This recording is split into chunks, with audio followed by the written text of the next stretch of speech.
What do you think the single most important thing we need to be doing right now as Americans and as a country is? Well, the very first thing is the social isolation, so that the number of contacts outside your household is minimized. And, washing your hands, distancing as much as possible. Those are going to cause this exponential growth in the infection to both level off. Hopefully in the next month, we'll see that leveling off in most of the country. And then as we go another month after that, we need to get the numbers down pretty dramatically so that then we can look at what activities we start to open back up. Do you think there should be a national policy? Absolutely. As long as people are moving around within the country, we're all in this together. It's not likely we're going to partition the country into all sorts of separate pieces because things like food and electricity, there are essential functions where we still want people to be connected. So it'll help everyone get out of this more quickly and reduce the deaths and reduce the economic reduction if we implement these strong isolation measures on a countrywide basis. But we obviously have some states taking different policies than others. Do you think we need leadership from the White House that we're not getting? I think that the pressure by fellow governors, the executive branch, the experts should be very strong so that all 50 governors are seeing that they need to do this, or that there is a federal order about the social isolation. The sooner you start, the less cases you're going to have, and the sooner we can all go back to some level of normalcy. Earlier this year, the Gates Foundation gave $100 million towards fighting this virus. What specifically is that money doing to help Americans right now? Yeah, our foundation works a lot on diagnostics and vaccines and understanding how to make new vaccines, make them in large quantity. That's what we're doing all the time. That's caused us to understand about this pandemic risk and talk about it going back a long time. When this particular virus hit, we saw that getting the testing capacity up very rapidly would be very, very key. And so there's a number of companies we work with on that. I've done conference calls with the drug companies, talked with the diagnostic companies, to really get this response so that we can see what's going on. Testing is important, drugs to reduce the disease, so we created the Therapeutics Accelerator for that, and then we're working closely with the vaccine companies, and they're the ones, although it's probably 18 months or so, they're the ones that can really get things back to where we're not worried about large public gatherings. You think it's 18 months at the soonest? Well, if everything went perfectly, you could do somewhat better than that, but I wouldn't want to create an expectation for something quicker. We've got to make sure it's safe. We have to build up the manufacturing capacity. And our team, who's experts in vaccines, works with Dr. Fauci and his team, and I think we've got a very common message about the work that needs to be done there. Where do you think money needs to go most critically first at this point in time? Well, the critical supplies, the ventilators, the masks, the protective equipment, obviously that is the most urgent thing to help the healthcare personnel. The testing capacity, so that somebody knows within 24 hours, if they're at all symptomatic, we should get them a home test. 24 hours later, they should know for sure so that they can isolate themselves completely and not have that infection lead to many other infections. Over time, it's going to be building for all the vaccine constructs that there's 7 or more that look promising. We'll probably have to build factories in parallel with testing the safety and efficacy, knowing that only probably 2 of the vaccines will be the ones we go ahead with. So it's risky, but it's so important to get not just hundreds of millions, but literally billions of those vaccines, because this is a global problem. And although the US has got the most cases right now, as time goes on, the developing countries where isolation is more difficult and the health system is very weak, sadly, they're most likely to experience the most pain of all as this goes global. You've been saying for a long time that we're not prioritizing testing. Who should be leading the way here? Well, the federal government needs to set the priorities because we have a lot of people who are just worried who would like to get a test, and if we had infinite capacity, that would be great. And so as many as half of our tests are going to the people they shouldn't, and that's causing you to have to wait often 3 or 4 days, even if you're a healthcare worker, to get that result back. Those results should be coming back within 24 hours because we're appropriately prioritizing the contact tracing and those who are truly symptomatic as the ones that use up that testing capacity. Back in 2015, you warned that we were not ready for the next epidemic. Why aren't we better prepared? Well, in fact, very little investment was made into, for example, being able to ramp up diagnostic capacity very quickly. And so we could have done work from 2015 or even earlier to do that. Likewise, the ability to make the antiviral drugs, to make the antibodies, to make the vaccines. Our foundation and some other governments did work on some new vaccine platforms, which are the most promising that are being accelerated here during this epidemic. But sadly, because you can't estimate the risk, and it was something I was trying to talk about and thought we had some engagement on, but then actually the personnel in this area were cut back. So I think this time people understand that this is a trillions of dollars event. It's going to be hundreds of thousands of lives on a global basis. I think now people understand why those alarms were raised, and that for the next one we will be far more ready than we were for this one. How concerned are you about the resiliency of the American economy? Well, the economy is being hurt, and that's translated to uncertainty, people losing their jobs, businesses that are having a hard time financing their costs. It's great that Congress has acted. We probably will need to do more there. But with the economy, we can bring it back. There will be a point where we have the vaccine and we're going completely back to normal. And we'll go somewhat back to normal if we do the right things, not even that long from now. But the economy can return in a way that people who get sick and die cannot. And so we're having to prioritize this isolation to minimize the medical impact. And it's unprecedented. It's unnerving. The numbers will certainly be in the even larger. I think it was $4 trillion I put into my 2015 speech, and I thought, wow, that is a big number. But in fact, that's what I estimated. World Bank had done an estimate, but this is going to be much bigger than that. Yeah. You've been in touch with leaders in Washington. Have you talked with the president about this?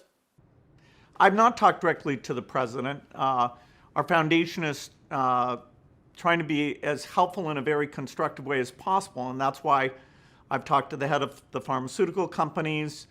We've talked to a lot of the agencies, including CDC and NIH, about how we work together on the vaccine and the drugs.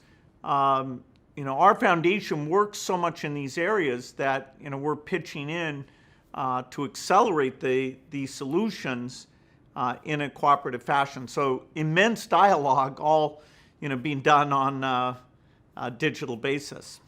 So from what you see in terms of the response so far, have we got anything right? Is there any reason to be optimistic about the way we've responded to this epidemic? Well, there are countries that responded very quickly. So Taiwan,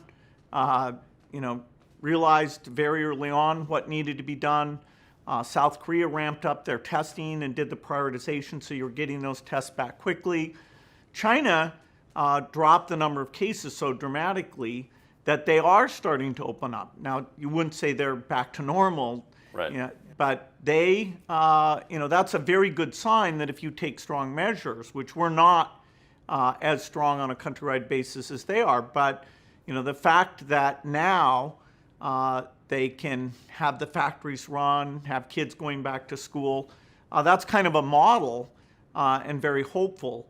Even in parts of the United States, we're starting to see, and certainly by the end of the month, I expect we'll see that the regions that shut down and did it best, the numbers will have plateaued, and that's what you see before they start to come down. So, we understand what needs to be done here. It's going to be very painful, but taking the pain early means there's a lot less pain, both medically and economically, than if we dilly-dally and wait until every town has big numbers before we react. Some people are somewhat suspicious of the numbers coming out of China. Do you trust the statistics coming out of China? Oh, within 10 or 20%, the numbers about what's going on in the last few months, they wouldn't be opening up, they wouldn't be closing their hospitals. So clearly they turned the tide. In the early stage, they could have reacted faster up until in January, late January, they took those huge measures. But, people shouldn't let their views about a country not let it inform them about, okay, what's really worked there? Why is it that they can go back to work and not see their hospitals fill up? So, yes, they definitely turned the tide. We'll argue about the case definitions and the exact numbers for a long time out into the future. But it is the most important evidence here is the intervention they took went from an exponential increase to a decrease. Even if there's some uncertainty, it's a dramatic decrease. You've called for something that you call germ games to prepare for the next pandemic. What exactly would that entail? Well, the United States and other countries, but the United States most of all, spends like $600 billion a year to prepare for something that's uncertain, to prepare for a war. And it may not come, but you're willing to make that investment, and you make sure you have readiness by doing exercises where you try out different scenarios. So here, with a pandemic, which the chance over a 20-year period was always very high, and that's what I was trying to get people to focus on, you have to try out. Can you make tests really quickly? How do you connect to the vaccine companies? What money could you give them in advance that would reduce the 18 months that we're having to deal with now? Understanding this, who should get these tests. So if you did a bunch of simulations, all of these issues would have been thought through, and you would have a game plan that you would activate, like the countries that, because of their SARS experience, did a very good job on the current epidemic. And so it will need to be, certainly tens of billions of dollars put into this readiness, these germ games like war games that will really test out our systems and make sure that we move faster than the virus does, which in the early stage here was not the case. The last drill we had was, back in 2001? Yeah, there was apparently, people are talking about, I'm not an expert on it, the Obama administration apparently decided to do some flu activity and look at that. I don't think that's been made public in terms of exactly what was figured out there. But the one that I do know about goes back to the 2001. It was called Dark Winter, and that was a smallpox simulation. Now, smallpox really is horrific because it's an over 30% death rate. In that case, the people who did it saw that, again, we were not prepared. The germ, in that case, would have won the war. Why do you think we've been reluctant to do this kind of preparedness? I'm not sure. Some countries and our foundation and Wellcome Trust did put money into CEPI, which is about vaccine platforms, to be ready for some new pathogen that comes along. So there have been modest investments, and of course, the general progress of science of how we do molecular testing, how we can build antibodies, all these things are advancing. And so, in fact, that's what gives you the scientific basis to be able to build pandemic tools that can be put to work very quickly. What people have to get in mind is that time is so important because you have this exponential growth. And in my 2015 talk, I show, in that case, another respiratory virus, a flu, spreading throughout the entire world, literally in a matter of a few months. And so the difference between early action, where you have the tools and you have the training, and then are waiting 2 or 3 months, that's a night and day difference. Yeah. A significant portion of the $100 million that you're committing to fighting this virus goes to Africa, where they've not had a significant outbreak there yet. How concerned are you about Africa?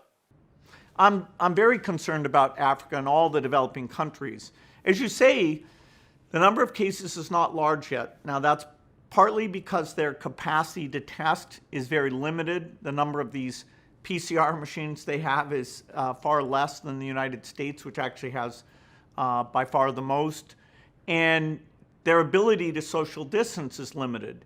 It may be that the seasonality in the southern hemisphere is holding back infections, and so it'll start to accelerate in a few months. That would be good news for the northern hemisphere to have a period of 6 months of less force of infection. But unless there's some surprise thing that means the virus doesn't do well in those countries, they're likely in the end to have the greatest economic damage and the greatest number of deaths.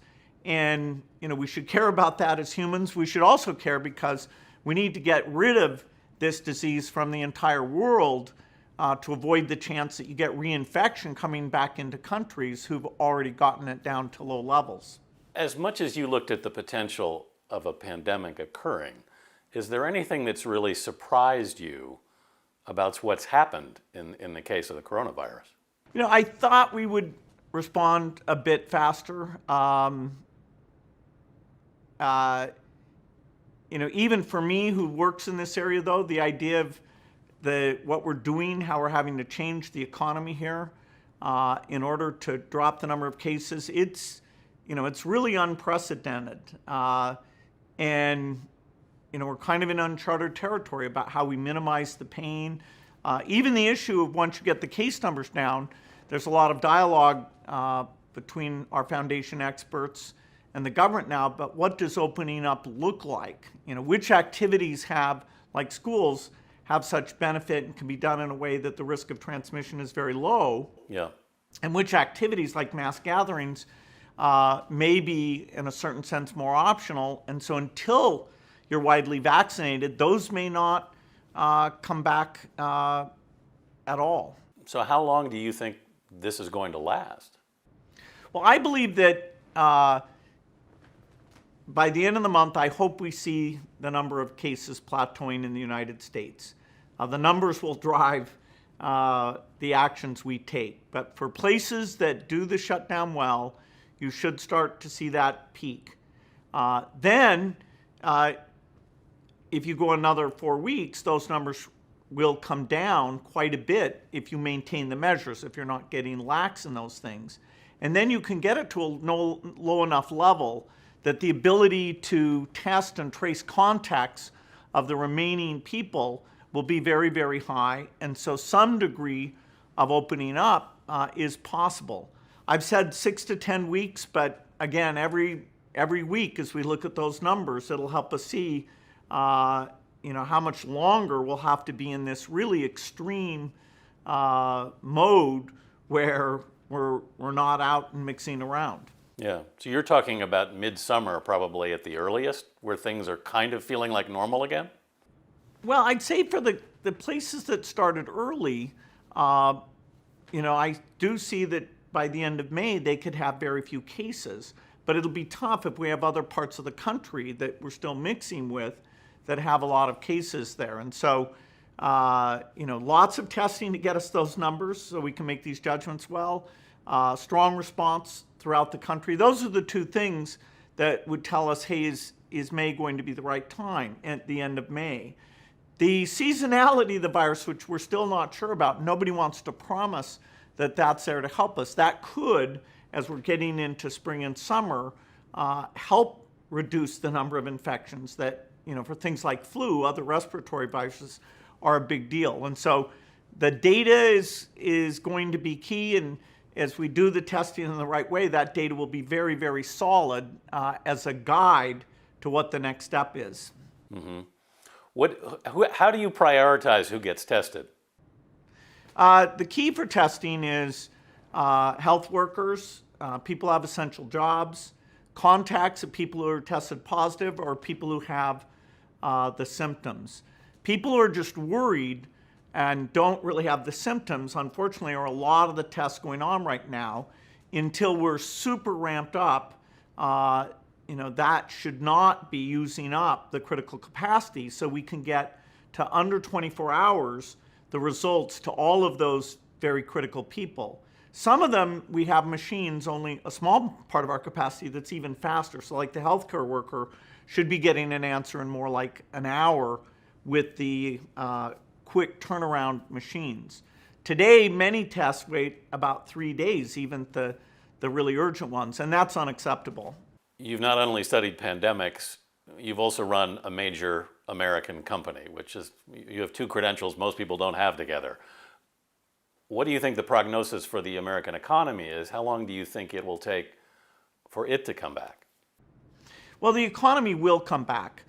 As we start to open up and are able to have people go back to almost all jobs, as the schools are resuming, you'll start to see that recovery. It will probably be years before you get back to where you were before because of the time, this is a big economic shock, and some things we really will want to be broadly vaccinated before we're not worried about this and it's changing our behavior in a significant way. So it is definitely the case it will take years to come back, but it can come back and it will come back. What do you think the chance of another outbreak in the fall or the winter is?